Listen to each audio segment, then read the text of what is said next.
Let's talk about The Prestige. It's based on a book. Did you know that? I've been a magic enthusiast for almost 20 years, and during that journey, it's to be expected that I absolutely became a fan of the movie The Prestige by Christopher Nolan. So you've probably seen magicians react to magic in movies, but it's usually doing like a collection of movies and they're just responding to some things from their point of view about the magic tricks in that movie. Today we're going to do something a little different. We're going to focus on just this one movie. People love The Prestige, people love Christopher Nolan. I certainly do too. I wanted to look at the tricks in this movie and rate them based on my experience as a magician. How possible are these illusions actually in real life? Or how much of them are dipping a little bit or maybe a lot of it into kind of just the movie magic realm. There was another video on YouTube kind of in this style about the Now You See Me movies. So if you're interested in me doing that, let me know. But that was from the standpoint of, hey, let's dig into this and figure out if this would be possible. I want to come from the representation of someone who's been around magic for a while to say, from a magician's point of view, could I pull this off as a magician? Or do magicians do this in real life? You're going to see multiple coin, ball, just small object vanishes and reproductions in the movie. And so this is our first easy win. I'm going to put this right in the S tier, top tier of possibility. You may not be super wowed by these individual moments, but again, this ranking is on possibility. So just to get us right into it, the actors on screen seem to be presenting real concealments, real productions, real vanishes, to varying degrees of wow factor for sure, but it's real. There's even ways over the years that magicians have been able to really make it look like their hands are actually completely empty, but they're still concealing an item, which is pretty cool. And with some even more modern techniques, you can make it look even more impossible. Okay, let's get into a little bit of a harder one now that is pretty early in the movie that you start to see it, and it's also a little bit of the inciting incident, and that is the water tank escape. So we have two things involved here. Getting out of a contraption, this kind of large water tank that they're in, but also, as represented in the movie, escaping from what are secretly tied knots that are supposed to look like they're inescapable, but they're actually escapable. We also have the idea of stooging here, where stooges are used. They look like just random audience members, but they're actually helping the trick occur. So stooging absolutely happens in large magic shows. It might even happen when you've seen a trick in a way that you didn't realize. And of course, harrowing escapes are a huge thing in magic, especially from the days of Harry Houdini. He was very influential on the magic art, and many magicians accomplish amazing escapes to this day. But I do have to admit, on the escape level front, I have a little bit less knowledge. I know that people do it. I know people escape from handcuffs and all sorts of different things, so that ranks it higher for me in terms of my awareness. But a lot more of my knowledge is in the close-up or street level of performances. Close-up magic with everyday small items is where a lot of my interests are, and so I'm not able to say whether this type of knot tying and escapism is exactly how magicians are performing it. They might have made some things more concise just to get the point across for the movie. Now that said, do mistakes happen in magic? Sometimes with really, really high risk? Yes, absolutely. In a trick with a danger element, there's absolutely going to be risks. But the question is, would they be arguing over what not to use? I just personally don't know about that. It felt plausible enough for a film, but as a magician, I'm not sure how that would play out in an actual planning scenario. This is also a period film, so in reading about the history of magic, I know a lot of crazy dangerous things were done in the pursuit of illusions, so maybe it's possible. I believe Penn Jillette commented on this aspect in the reaction video he did about like, what would the knot tying conversation actually look like?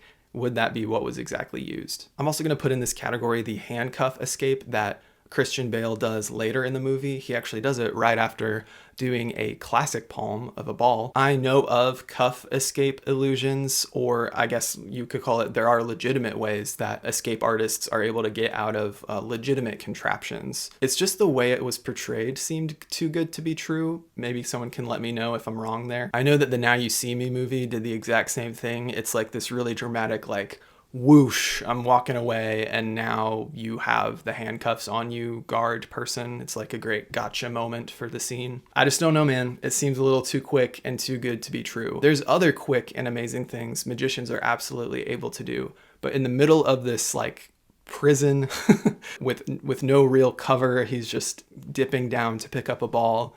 I'm not sure.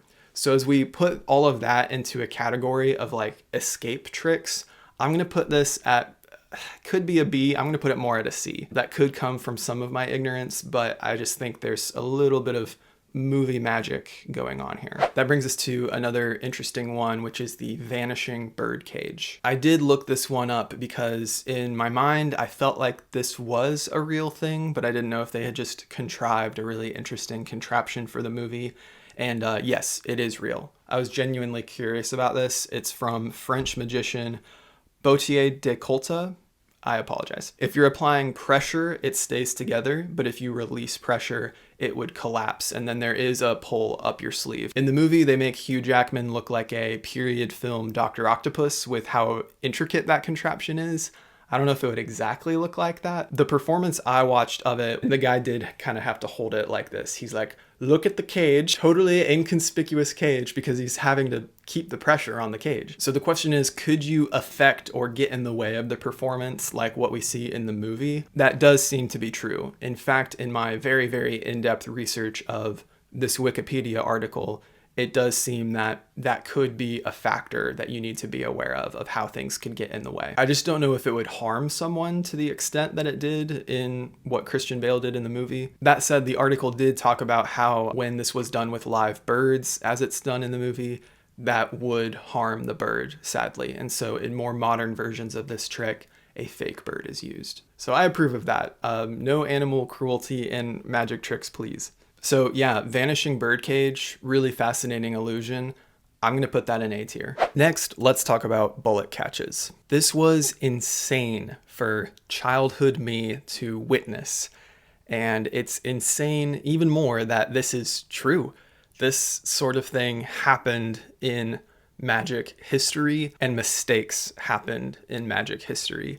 I read History of Magic late last year, early this year, and it recounts some of these tales. But it makes sense, right? I mean, the fact that you're trying to create the illusion of being shot by a real bullet, there's a lot of things that could go wrong. So it's not very implausible that in this fictional scenario of warring magicians, that one would sabotage the other in this way. It's rooted in reality of how bullet catches can just go wrong anyway. David Blaine, in classic David Blaine style, did the most insane version of the bullet catch, where instead of an illusion, he just straight up caught a bullet in his mouth with a contraption.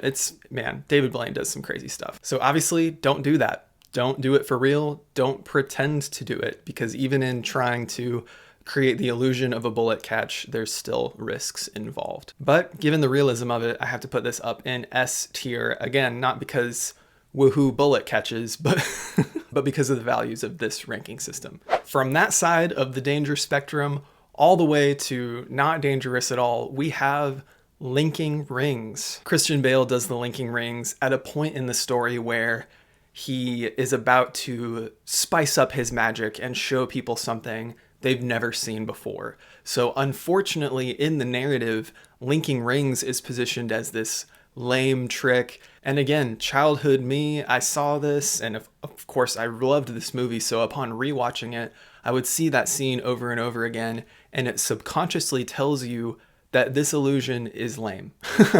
Linking rings is a classic of magic, and it is far from lame, although I have often misjudged it to be because of the subliminal messaging of this scene from The Prestige. If you want someone that really does it well, you should check out Michael O'Brien doing versions of linking rings in walk-around videos that he's done. He was also on Penn and Teller's Fool Us and literally linked a finger ring onto a metal ring atop Teller's nose. Now that said, I'm very new to learning linking rings because of some of this subliminal messaging. I still feel like I've got a long ways to go in learning it, but I did pick up some linking rings this year. I'm going to give it a shot. I'm still very early in my learning, so if you see me do it right now, it would be lame. But there's magicians who can create beautiful linking illusions. But I don't know, if you're a magician, in the comments, let me know what you think of linking rings. So this is also going to go in S. If you watch Christian Bale doing it, it is just clearly a representation of the actual linking rings illusion. So we're coming down to the last illusion category, but before we get into that, I wanted to talk about cloning. So spoilers for the movie, cloning is the one sci-fi element that the film is pointedly portraying. It's actually really cool, everything they do with that concept and the technology and everything for the film, but obviously that is not real, at least not in the sense of how it's portrayed in the film. But it does bring up some legitimate ways that magicians use duplicates of things. I think it was Penn Jillette that talked about duplicate people or doubles in his reaction to The Prestige. Where my mind went with this as a close-up magician is the way that we use small duplicate objects. And there's a myriad of fascinating ways that we can both use those as magicians and also convince you that we're not using duplicates. Duplicates are very helpful in the accomplishing of illusions because they take advantage of what we would call the one-ahead principle, or they're at least a way to achieve the one-ahead principle. The one-ahead principle in magic is where we have something secretly ready to reveal, but the audience doesn't know it yet. Or there's kind of a step ahead that we are that will then reveal to the audience when the moment is right. So if you already have a duplicate in a location, all you have to do is get rid of the original some way or make the original seem to vanish. You can show the duplicate showing up in a different environment. And that's what they use for the transported man in The Prestige. So in one sense, this is an S, but because it's using sci-fi cloning, we're going to level that out right at C. I don't know. I might be bad at tier lists. It's like I use only a few of the different tier options. And with that, it's time to talk about the aquarium being held between the dude's legs. So there's this fascinating scene in the movie where this sort of old hunched over man is performing this illusion where he makes this big, heavy, like fish bowl appear. And as the main characters are watching that magician leave, one of them comments how that man's whole life is an illusion. And that's also a central theme of the movie, is how one of the main characters withholds a very huge illusion about his life. Another spoiler alert, he has an identical twin that he hides from the world in order to accomplish his transporting illusion. And so it's this very fascinating exploration of the idea of his ambition and how far he was willing to go in order to make that illusion effective. So I'm not sure on the specifics of an individual pretending to be old and less able, but actually being young and strong so that they could hold a literal water tank between their knees. I don't know about that for sure. But this does represent lifelong secret keeping for magicians, or at least this kind of idea that maybe not everyone is aware of if you have your performance moment of a magic trick, it's almost like a proposal. So you have the proposal itself to the person you love, and you have all the planning and execution that goes into that. But outside of the proposal moment, there's all these other things you're trying to do to pull off the surprise, right? So it's in the benefit of this is an interesting analogy. It's in the benefit of the person that you are proposing to that you tell them, oh yeah, we're going to go to this place, but you're actually going to that place. Or I'm going to do this thing, but you're actually going to do that thing. Maybe their friends and family are going to surprise them. And so all your friends and family are in on the surprise and the secret. So they might be saying things that are contrary to what you're actually going to do to achieve this great, delightful surprise, right? Darwin Ortiz talks about this a bit in his book, Strong Magic, but it's the idea that even outside of a performance moment, magicians are intentional in how they talk about and present themselves and their tricks to protect the illusion. It's honestly an interesting exploration as someone who I love doing illusions, and I know that when I'm doing an illusion to someone, they know I am lying to them within that for the purpose of entertainment. I have no problems doing that. It's in trying to be effective as an illusionist that those things I say outside the performance moment are difficult for me, honestly. But I think what gives me peace of mind in trying to walk that line is that I might say something about a trick outside of a performance moment simply to amplify the entertainment or the foolability of that illusion. We're getting kind of meta and very philosophical here. So let me know if this applies to anything in your field, and fellow magicians, you can also comment on that below. It's kind of an interesting exploration. And if you're a magician who wants to read more about that, I definitely recommend the book Strong Magic by Darwin Ortiz. So to me, the aquarium gets docked because I don't know about a dude walking around like that. But it is true that there are magicians that have created entire personas around themselves that are not true, or they kind of keep secrets outside their secrets to enhance the illusions. And so for that, I'm actually still going to rank this pretty high. I'm going to rank it at an A.